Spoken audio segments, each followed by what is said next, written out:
Yeah.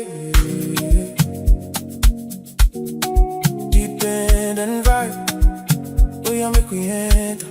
Sound of the people.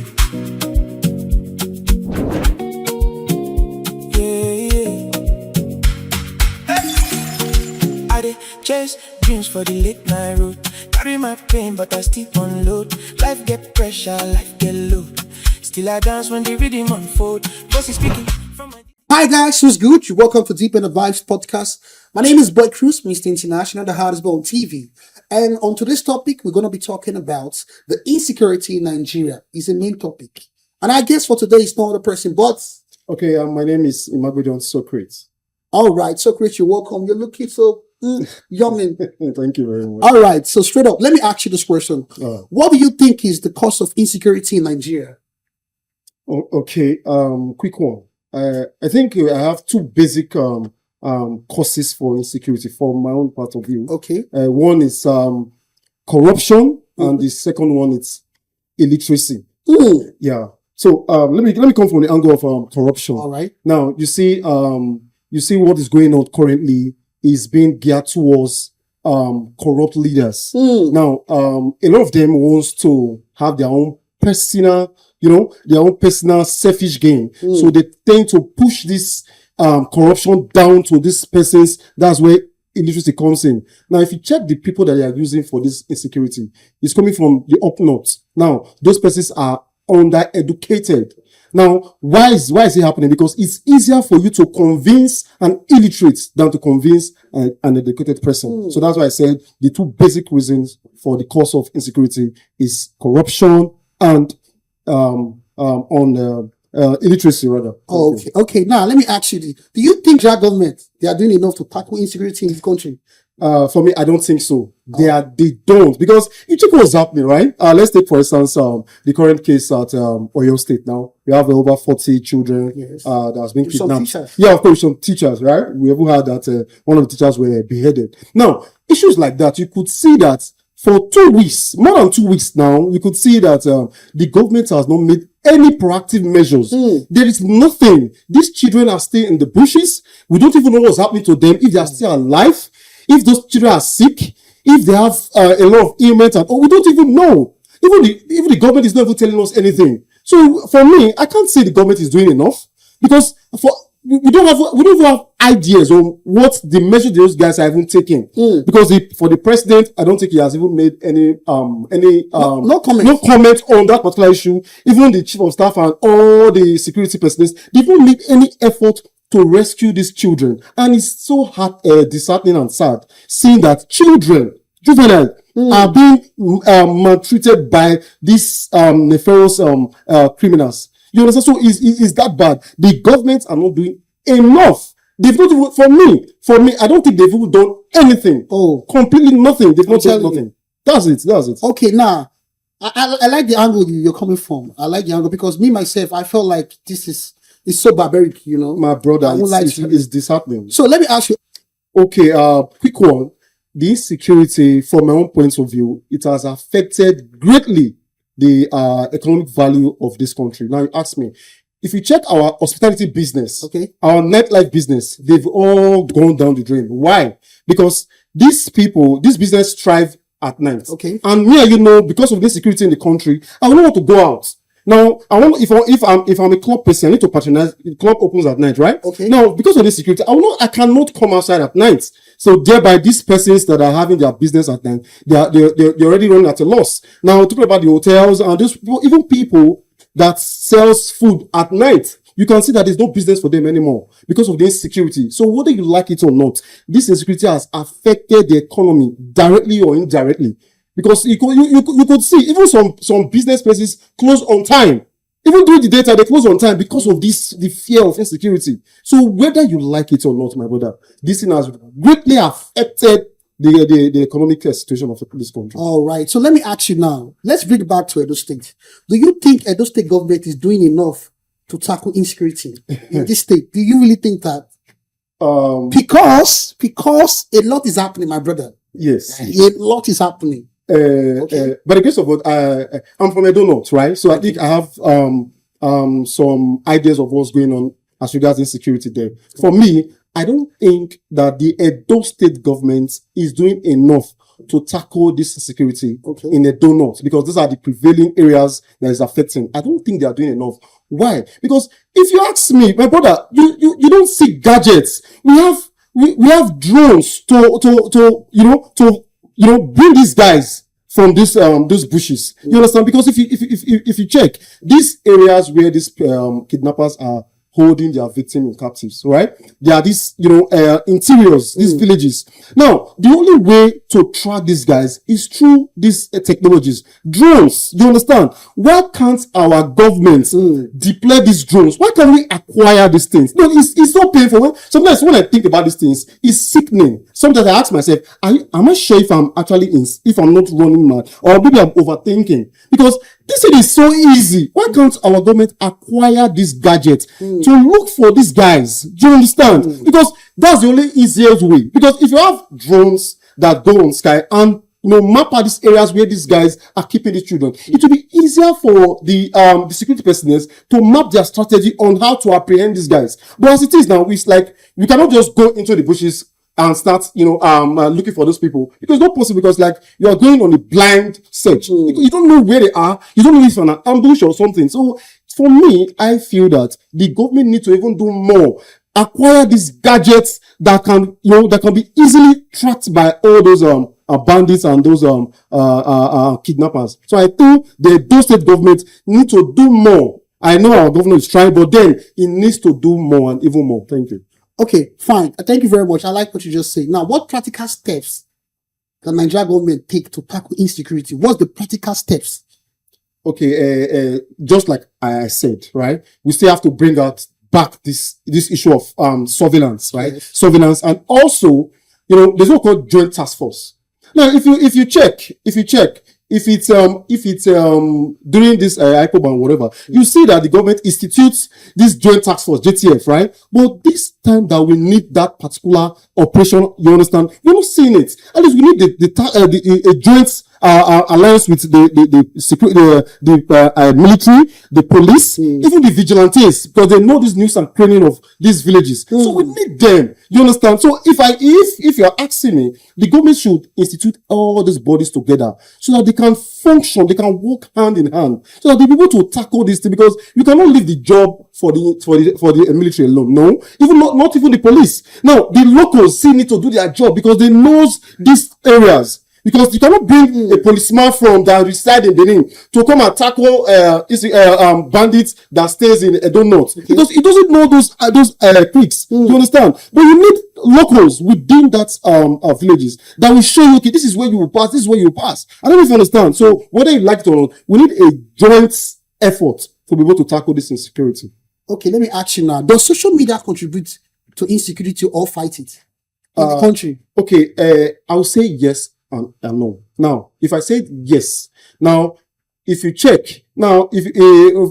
footage that is going on, you see these guys displaying money, displaying millions of nairas on the internet, right? Now, whether you like it or not, that thing is invariably activating some people out there. Do you understand? Because if someone that is just striving, just trying to make ends meet, and I go online, I see these guys that are not even educated. I'm telling you, they are counting millions. Do you understand? The thing is, it's so intriguing that at the end of the day, you might be compelled to, if you are not careful and if you are not disciplined, you might be compelled to want to go into this business. That's why you see that, as it is now, some indigenes actually going into this kidnapping business. Because whether they like it or not, some of these guys are aided by those indigenes. Because why? They are seeing what these guys are getting. And again, the worst part of it all, nobody is getting caught. There is no, for me, I don't think I've seen one Fulani that's been caught, that this person was caught. Nobody's been caught or persecuted. That's even the worst. So you want to see that people will want to venture into such business, because at the end of the day, nobody is being caught. So why can't I do it and get these millions? So whether you like to or not, social media has encouraged it. And again, when I said it hasn't, when I said yes or no, now the no part is, now information dissemination, right? Now, if you hear that this person's were kidnapped in this axis, I know through social media, the news circulates. And if I'm actually traveling to that particular route, I have to retrace my footsteps. You understand? Because through that medium, I'll be aware that yes, they kidnap some persons in this area. So definitely, whether you like it or not, it also helps. That's why I said it has its own advantage and also its own disadvantage in this whole kidnapping issue. All right.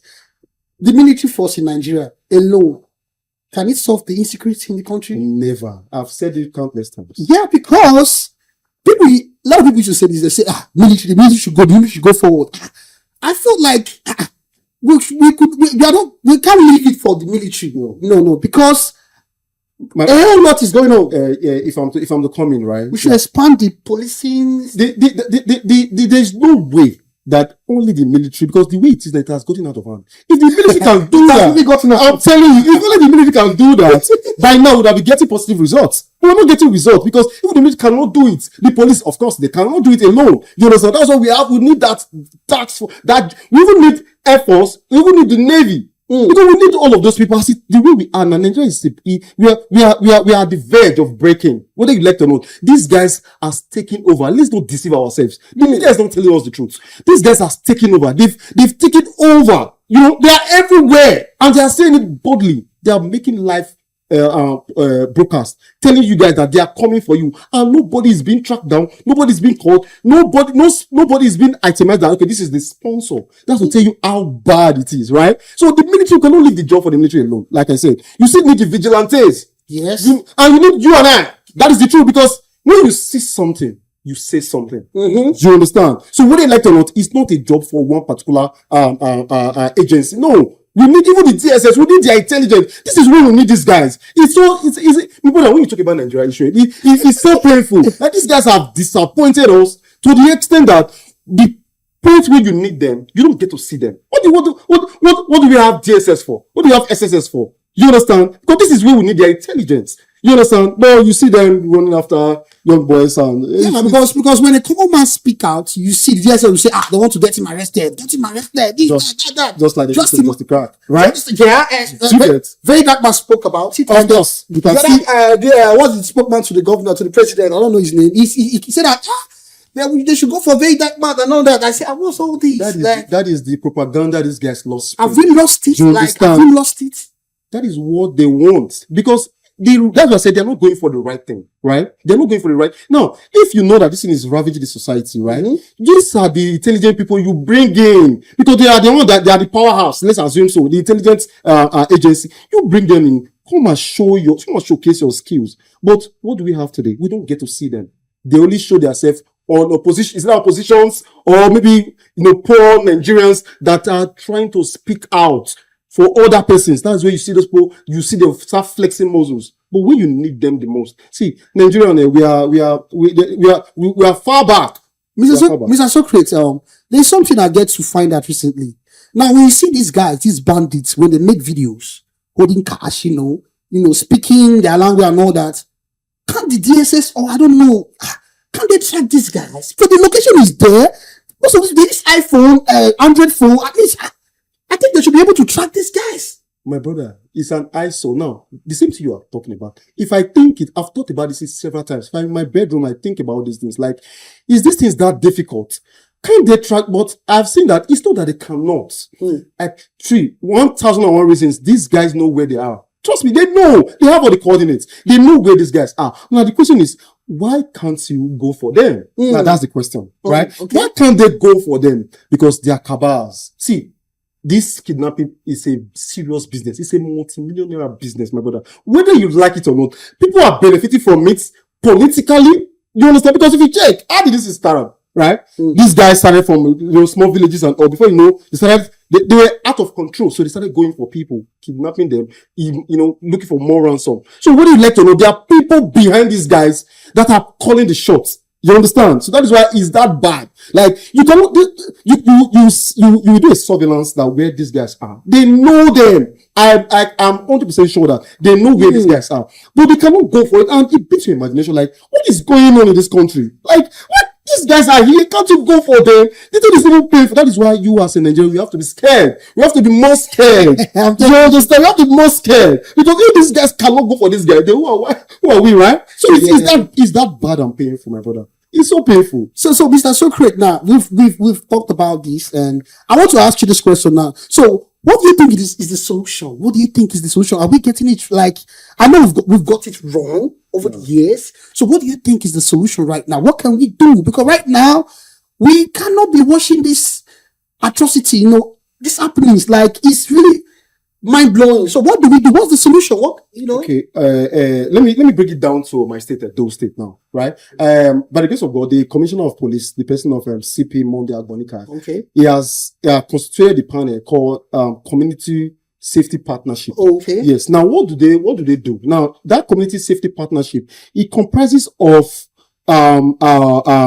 traditional rulers, Okay. hoteliers, Okay. businessmen, even religious leaders also, then also the locals. Now, those are people that came together to form this community safety partnership. Oh. Now, what did they do? Now, we have a group where these persons are being added, and they tend to decentralize this information in case of anything that is happening within your community. Let's assume that people living in Ekoma. Now they have the various businesses over in Ekoma, right? Now we have churches, we have mosques, we have hotels and all. Now those set of places were selected to form this community safety partnership program, right? So that in case of this, anything that you are seeing around, you're able to report in that particular group and alert the security. Do you understand? That is what this our commissioner, that was a very brilliant one. That's what he did. And when he elected, it's helping. If you check at Ovia recently, they apprehended some suspect that unalive a woman. That was just recently. And through this community safety partnership, right? So the thing is actually working, right? So if other states can emulate this, my brother, I think we'll go a long way or tackle this security, because whether you like it or not, it's happening in this local areas. So we need everybody in this whole fight for security. We need everybody. We need all the stakeholders to come together and let's fight this. Because if you want to leave this for only the security agency, my brother, it will not work. Because whether you like it or not, these guys are leading us. Whether you like it or not, the bandits are leading. And they are everywhere. They are around all of us. That is the truth. And it's scary.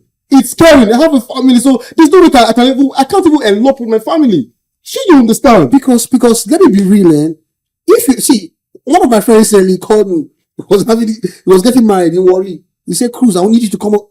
I told him, bro, I will not come up. No, I'm not going anywhere. I can send him my invitation. Like I can send him something, but send me travel on road. I can't do that because I'm scared of my life. Number one. Then number two, I have family, I have people that look up to me. You understand? So the insecurity in the country right now is really getting out of hand. And I just want to say, I just pray, and I know God will come through for us, because first of all, that God first. You understand? Believe what you believe. As a Christian, God first. Then we need to work hard. We need to work at solutions. You understand? Yeah. Sorry to cut you short, please. If you want to come in, right? I know people keep on saying, God will help us. God will help us, right? I'm not part of that school of thought, right? Okay. Yeah, of course, right? I'm not part of that school of thought that God will do this. No. God will not do that which He has given the power to man to do, right? God will not do that. That's why those children in captivity, they will continue to be there if we don't do anything. If we pray from now till next tomorrow, those children will be there. God will not do nothing. I don't know if you understand, nothing until we take the bull by the horn. My point is, you praying does His own work, and you're working at things. So don't get me wrong. I'm trying to balance His own. No, of course, I understand you. I understand. But then again, let's not mix it up, right? Prayers without work is nothing. Yes, prayers without work is nothing. So for me, we have gone beyond prayers. Yeah. Let's do the work. The actions is what we need. No prayers. Nigeria no country succeed with prayers. No country in the whole world, please, except you have any. No country succeeds with prayers. Even some least country, you cannot tell me that 40 children are being kidnapped. Oh my goodness! Just yesterday, the president's wife was busy inaugurating on your mandates women. They were shouting praises for on your mandate we shall stand. Is this what we should be talking about at this era, at this time? Is this what this at least? Our first lady is someone that we look up to. But seeing her going about I don't think she has said one thing. I've not seen any clip. I've not seen any that clip. she has addressed this insecurity. I've not, and she's a mother, and these are children. My brother, that's to tell the kind of leaders we've actually elected. My brother, so it's that bad and disheartening. Our feet lies on our hand now. Our feet lies on our hand. Yeah, because right now we have to work things out. Of course. Thank you very much for raising. No problem. Deepend Vibes Podcast. It's nice to have you right here. No problem. And I hope you come some other time. Oh, my pleasure. All right. Keep it the day with us. Keep watching Deepend Vibes Podcast till I come your way same time. My name is Boi Cruz, by the way. Stay blessed. God is the greatest. We out again. Peace. Deepend and vibe. We are make we enter. Sound of the people.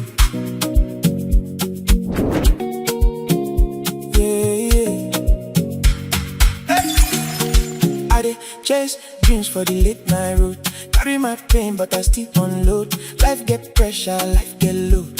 Still I dance when the rhythm unfold. Voices speaking from my deep and vibe. We dey wave no drum, deep and vibe. Make this sound go